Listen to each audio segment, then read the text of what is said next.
मेरे भारत के सभी प्यारे बहनों और भाइयों, आप किसी भी जाति धर्म के हो,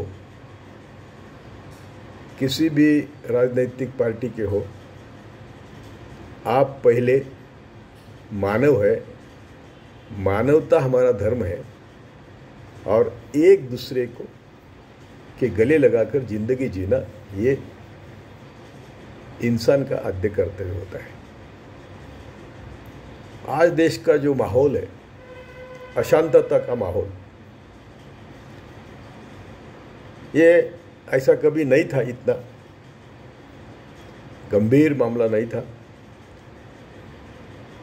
लेकिन हम किसको दोष देंगे? आजकल हम सब पढ़े लिखे लोग हैं, ज़्यादातर लोग मेरे बहनें भाई पढ़े लिखे हैं, सोचने की उनको बुद्धि है। रूलिंग क्लास धर्म के नाम से हो, राजनीतिक कारण से हो, जो भी हम पर रूल करता है वो तो हमसे खेल खेलेगा ना, हमको चकवा देगा, कब धर्म से नाम देगा, कई हथकंडे अपनाते हो, कभी 5 किलो धान अनाज से देगा, तो कभी किसानों को 17 रुपये पर डे क्या प्रधानमंत्री किसान निधि वगैरह वगैरह नाम से देगा। लेकिन असली खेल क्या है? जब हम सब एक दूसरे से लड़ रहे हैं जाति के नाम पे, धर्म के नाम के, अभी तो ये महीने में कितनी लड़ाई हो गई, लेकिन हमारे देश का ये हज़ारों साल का इतिहास है और स्वतंत्रता के बाद कम से कम हर दिन देश में 2 या 3 दंगे हुए हैं, हिंदू मुसलमान हो या और कुछ भी नाम दो, हुए हैं। और भारत में हमेशा अशांतता का माहौल में हम भारतीय लोग जीते हैं। हम इतने पढ़ाई करने के बावजूद यदि हम उसको समझता नहीं कि हमको कौन नचा रहा है, अरे जो रूलिंग क्लास है उनका तो कर्तव्य है ना, तो हमें समझना चाहिए और हम लोगों के दिल में घुसकर बोलना चाहिए कि भाई हम क्यों लड़ते हैं। हर धर्म में एक गुंडा एलिमेंट होता है और हर राजनीतिक पार्टी में भी ऐसे लोग होते हैं, वो सत्ता पाने के लिए कुछ भी कर सकते हैं और वैसा ही हो रहा है। लेकिन हम लोग क्यों नहीं समझ रहे कि जब हम सब मानव है, मानवता हमारा धर्म है, मानव हमारी एक ही जात है और रोटी, कपड़ा, मकान, स्वास्थ्य और शिक्षा, विकास, ये हमारी जरूरत है। इसके लिए देश के पास बहुत संपत्ति है। यदि हम ये 7 सालों का इतिहास देखेंगे, एक वरिष्ठ पत्रकार के मुताबिक, और जेएनयू, आरबीआई, सबके यदि हम आंकड़े का अभ्यास करेंगे तो मोदी जी ने 7-8 साल में 47 लाख करोड़ सिर्फ रेवेन्यू पेट्रोल और डीजल से जमा किया है। एक अंदाज है 30 लाख करोड़ का है। आंकड़े में भी बहुत जाने की जरूरत नहीं। हमको दिया क्या?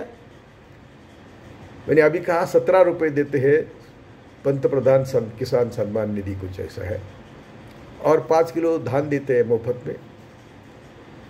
जो भी कुछ दिया है देश में गरीबों को, मैं हमेशा बोलता हूँ कि ये हमारी सरकारी तिजोरी होती है। इसमें जो ऊपर का रंगीला भाग है, इतना ही उसमें भारत के रईस लोगों का पैसा होता है, यानी टैक्स आता है। बाकी सभी टैक्स हमको सुबह से शाम तक जो हम जिंदगी जीते हैं उसमें देना पड़ता है। अभी आज आया है कि वो जीएसटी का स्लैब बढ़ा रहे हैं और हर दिन वही चल रहा है। तुम कुछ भी करो, सरकार को पैसे दे दो बस। आपने गाड़ी चलाई, कैमरा में आए 1000 रुपये, आपने जो भी है, सरकार सिर्फ पैसे लेने का, वसूली करने का काम कर रहा है। और इसमें कोई स्टेट गवर्नमेंट भी अपवाद नहीं है, जैसा केंद्र वैसा स्टेट। तो इससे हमें तो छुटकारा नहीं। और ये हमारे जो निजी चीज़ें जो हमें ज़िंदगी जीने के लिए लगती है, उस तो इतनी महंगाई बढ़ी है कि कभी नहीं थी देश में, इतनी महंगाई बढ़ी है।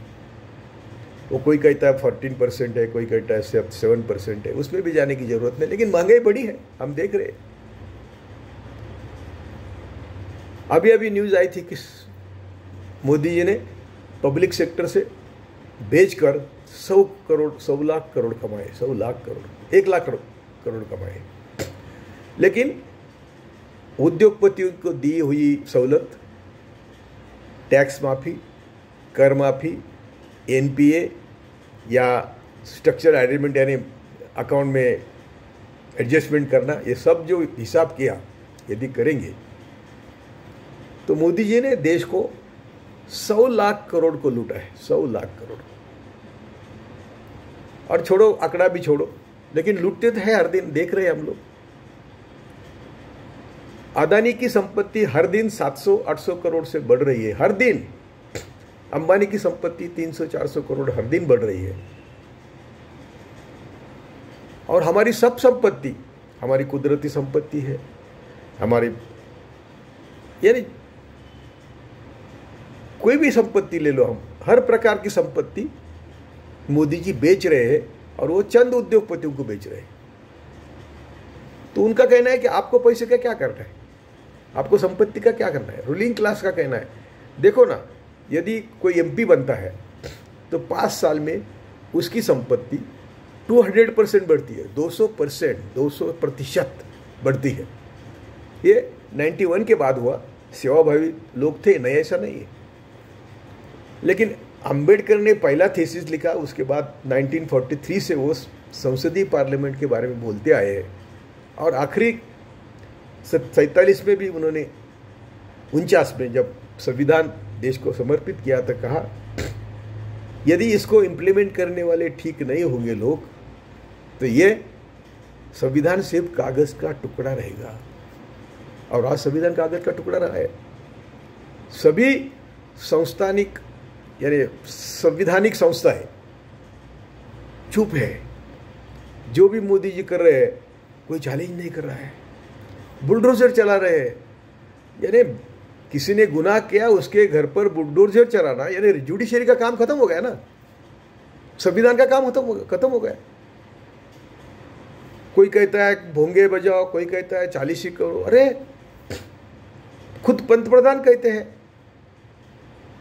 कि जब हमारा त्योहार आता है तो जुलूस निकालने में मनाही होती थी, और अभी हमारा त्योहार। अरे प्राइम मिनिस्टर कौन है तुम हमारा त्योहार बोलने वाले कौन है? तुम तो देश के प्राइम मिनिस्टर है।